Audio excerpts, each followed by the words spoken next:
हरियाणा की कोर्ट ने दीपक चौरसिया के खिलाफ गिरफ्तारी का वारंट दूसरी बार जारी किया है। इस मामले में दीपक चौरसिया के वकील के जरिए यह कहते हुए पेशी से छूट मांगी गई कि उस दिन उत्तर प्रदेश के मुख्यमंत्री योगी आदित्यनाथ का इंटरव्यू करने के लिए जी न्यूज की तरफ से दीपक चौरसिया को लखनऊ जाना है, जिसकी वजह से वो कोर्ट में पेश नहीं हो पाएंगे और उसके लिए उनके जरिए एक लेटर प्रस्तुत किया गया कोर्ट के अंदर, जिस लेटर पर लिखा हुआ था कॉन्फिडेंशियल।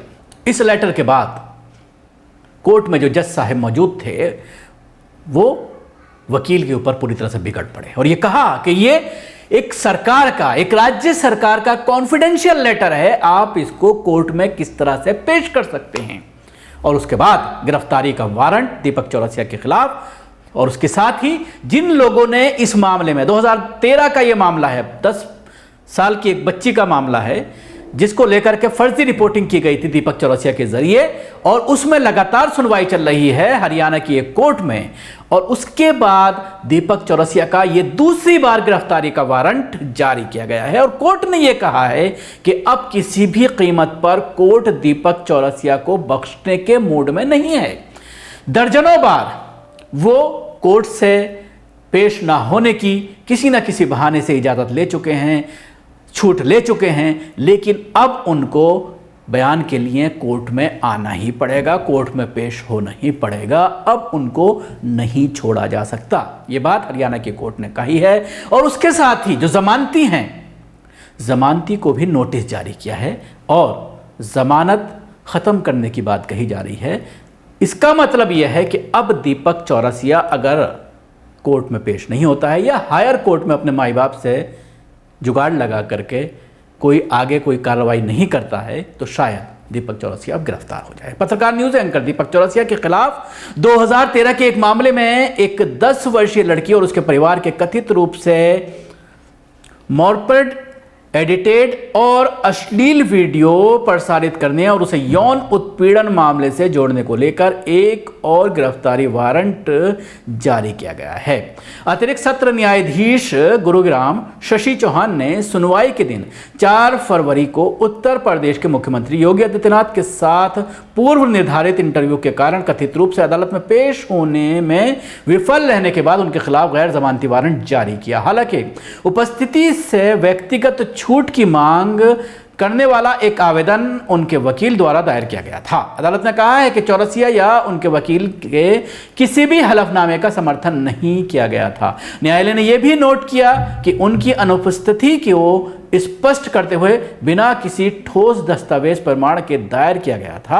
उनके वकील ने समझाया कि देरी जानबूझकर नहीं की गई है, बल्कि क्योंकि चौरसिया को यूपी के सीएम का एक इंटरव्यू करना था और उन्होंने यूपी के सीएम के अधिकारी के प्राप्त एक संचार भी दाखिल किया था, एक लेटर दाखिल किया था। हालांकि अदालत ने कहा है कि ये लेटर चौरसिया को संबोधित नहीं किया गया था। न्यायालय ने इस तरह के संचार को दाखिल करने पर भी आपत्ति जताई है क्योंकि मेल को प्रकृति के में गोपनीय बताया गया था। गौरतलब है कि मामले की सुनवाई के दौरान अभियोजन पक्ष ने कहा है कि चौरसिया जानबूझकर उस दिन अदालत के सामने पेश नहीं हुए जिस दिन आरोप पर बहस के लिए मामला तय गया था, क्योंकि ये कार्यवाही में देरी करना चाहते हैं।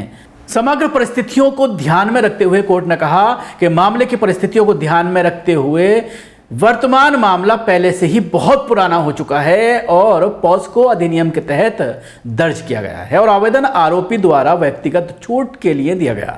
आवेदन किसी भी हलफनामे द्वारा समर्थित नहीं है और उनकी अनुपस्थिति के संबंध में कोई ठोस दस्तावेजी सबूत नहीं दायर किया गया है, इसलिए आवेदन की अनुमति देने के लिए कोई आधार नहीं बनता है और इसे खारिज कर दिया जाए।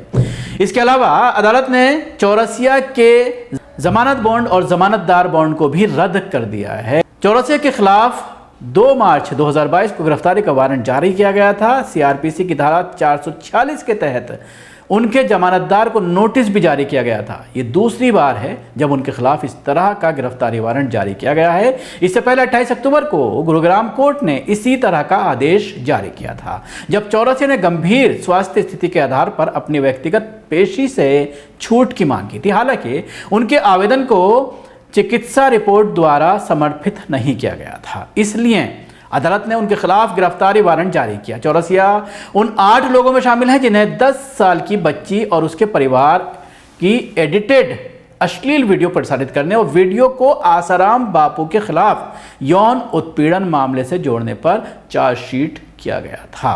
तो अब कहा जा सकता है कहीं ना कहीं गिरफ्तारी की तलवार दीपक चौरसिया के ऊपर लटकी हुई है। शुक्रिया, आपको हमारी कोशिश कैसी लगी जरूर बताएं। हमारे यूट्यूब चैनल को सब्सक्राइब करना ना भूलें, इसके साथ ही बेल आइकन जरूर दबाएं। अगर आप ये वीडियो फेसबुक पर देखना तो पेज को लाइक करें।